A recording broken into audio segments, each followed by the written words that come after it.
கர்த்தருக்குள் பிரியமானவர்களே, September 20 Ellen G white அம்மையார் அவர்களுடைய மாரநாதா புத்தகம், பக்கம் 525. இன்றைய தியானத்திற்காக தெரிந்து கொள்ளப்பட்ட தலைப்பானது வாதை ஊற்றப்படும் காலத்தில் துன்மார்க்கருடைய நிலை.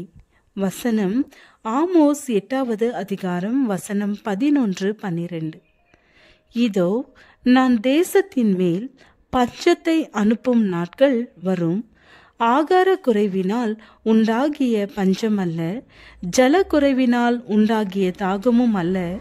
கர்த்தருடைய வசனம் கேட்க கிடையாத பஞ்சத்தை அனுப்புவேன் என்று கர்த்தராகிய ஆண்டவர் சொல்கிறார்.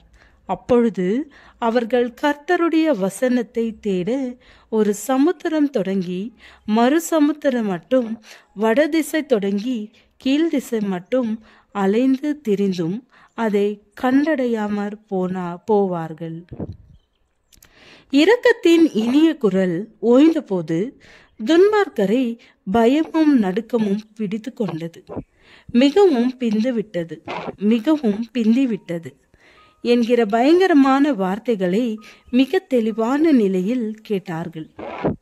தேவனுடைய உக்கிர கோபத்தின் கலசங்கள் அவர்கள் மீது ஊற்றப்படும் போது பாவிகள் அடையும் வேதனையை கிறிஸ்துவும் பாவிகளுக்காக சிலுவையின் மேல் அடைந்தார். குற்ற உணர்வோடு இருக்கிற மக்களை இருண்ட நம்பிக்கையற்ற நிலை ஒரு மரண போர்வையை போன்று சுற்றிலும் சூழ்ந்து கொள்ளும். பாவத்தின் இயல்பான பாவத்தன்மையை குறித்து முற்றிலுமாக அப்பொழுது நன்கு புரிந்து கொள்வார்கள்.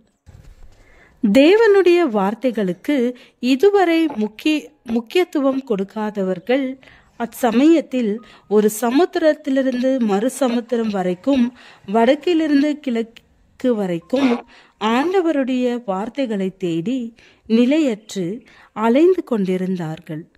அலைந்து திரிந்தும் அதை கண்டடையாமற் போவார்கள் என்று கர்த்தர் சொல்லுகிறார். தேசத்தின் மேல் பஞ்சம் அது ஆகார குறைவினால் உண்டாகிய பஞ்சம் அல்ல, ஜல குறைவினால் உண்டாகிய தாகமும் அல்ல. கர்த்தருடைய வசனம்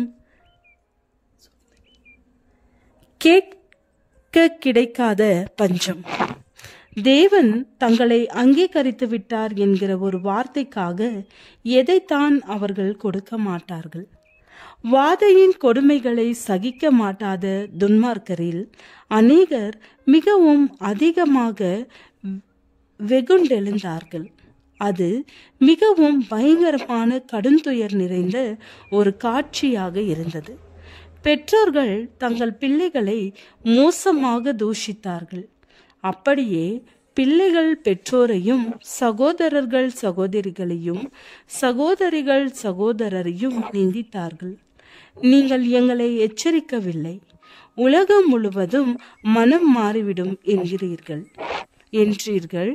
எங்களுக்குள் உண்டான பயத்தையும் சமாதானம் என்று சொல்லி அமர்த்தி விட்டீர்கள். இனி மணி வேணையை குறித்து நீங்கள் எங்களுக்கு சொல்லவில்லை.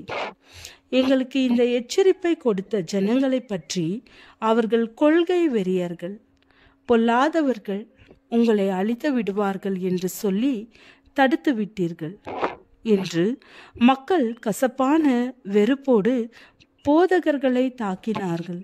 எனவே போதகர்களும் தேவனுடைய உக்கிர கோபத்துக்கு தப்பவில்லை என்பதை நான் கண்டேன். அவர்களது சபையாரை காட்டிலும் அவர்கள் அடைந்த துன்பங்கள் 10 மடங்கு அதிகமாயிருந்தது.